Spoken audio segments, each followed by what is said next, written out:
Alunos do ensino médio, uma história vou contar para acabar com o seu tédio de um assunto familiar. Para um ouvinte bem fiel da literatura de cordel, nossa aula vai tratar.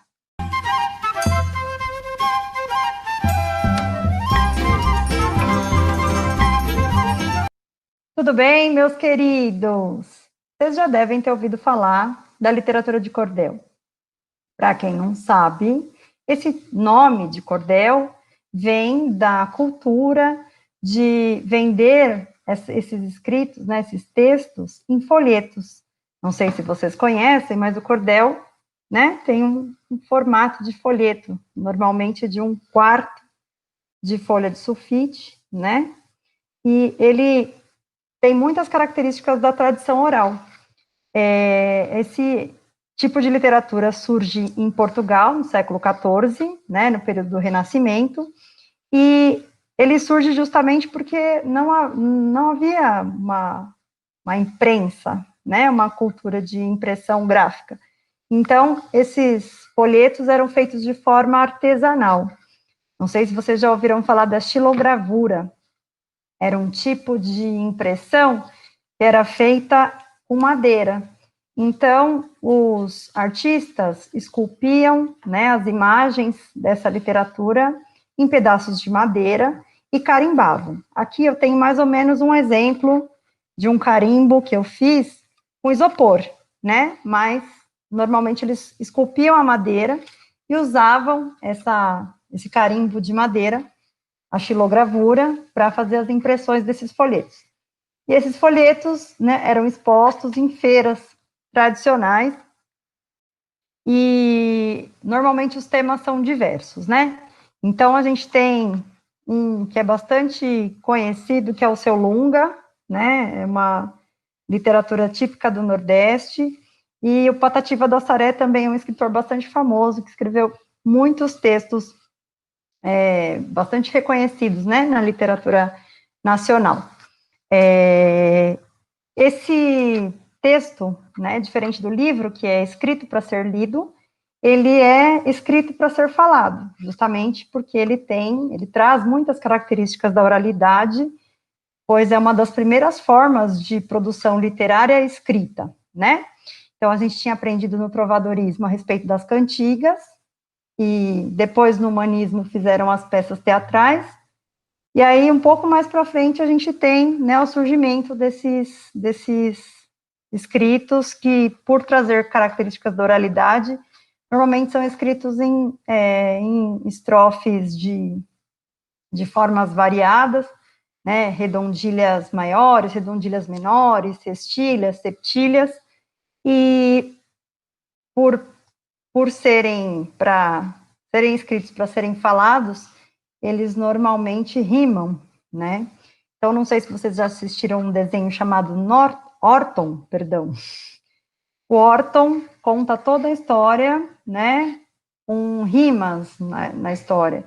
Por que era interessante escrever essas histórias com rimas? Porque ela tinha que ficar atraente para o público, né, para que eles tivessem interesse em adquirir esses folhetos de cordel.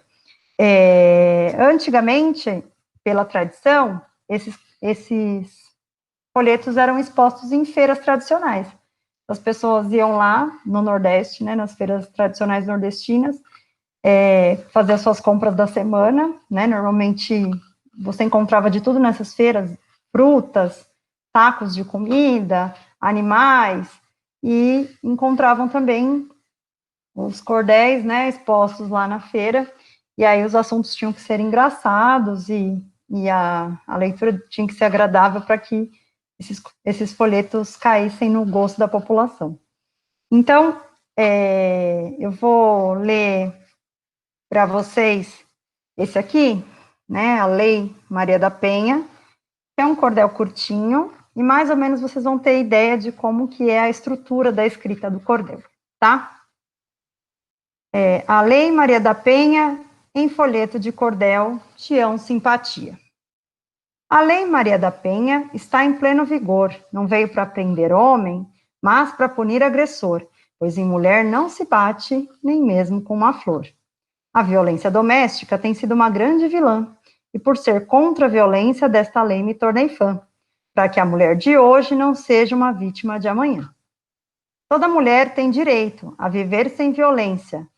É verdade, está na lei, que tem muita eficiência para punir o agressor e a vítima dar assistência. Está no artigo 1º, que a lei visa coibir a violência doméstica, como também prevenir com medidas protetivas e ao agressor punir. Já o artigo 2º desta lei especial independe de classe, nível educacional, de raça, de etnia e orientação sexual, de cultura e de idade, de renda e religião. Todas gozam dos direitos, sim, todas sem exceção, que estão assegurados pela Constituição. E que direitos são esses? Eis aqui a relação: a vida, a segurança, a cultura e a justiça, a saúde e a educação. Além da cidadania, também a dignidade, ainda tem moradia e o direito à liberdade. Só tem direito nos as e nos os, não tem novidade?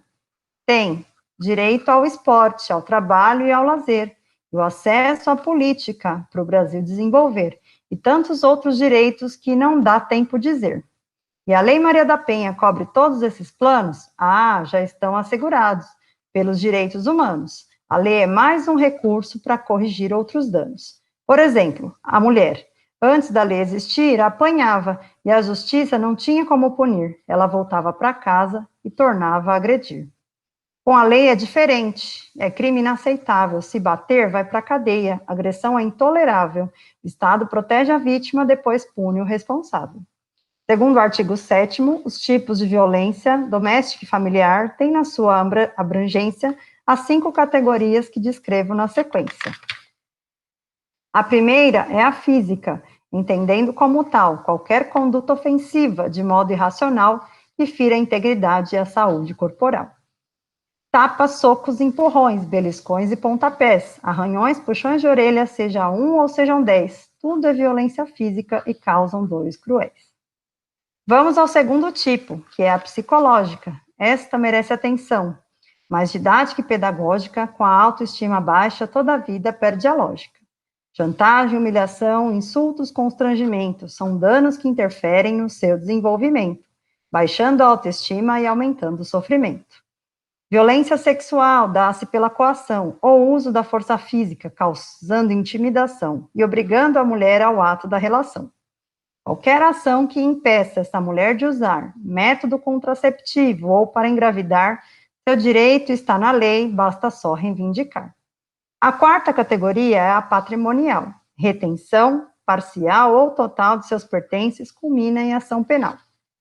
Instrumentos de trabalho, documentos pessoais ou outros recursos econômicos, além de outras coisas mais. Tudo isso configura em danos materiais. A quinta categoria é a violência moral. São os crimes contra a honra, está no Código Penal, injúria, difamação, calúnia, etc. e tal. Segundo o artigo 5º, esses tipos de violência dão-se em diversos âmbitos, porém é na residência que a violência doméstica tem sua maior incidência. Quem pode ser enquadrado como agente ou agressor? Marido, companheiro, namorado ou ex-amor. No caso de uma doméstica, pode ser o empregador. Se por acaso o irmão agredir a sua irmã, o filho agredir a mãe, seja nova ou anciã, é violência doméstica, são membros do mesmo clã. E se por acaso for o homem que dá a mulher apanhar, é violência doméstica? Você pode me explicar? Tudo pode acontecer no âmbito familiar. Nesse caso é diferente, a lei é bastante clara. Por ser uma questão de gênero, somente a mulher ampara. Se a mulher for valente, o homem que livra a cara.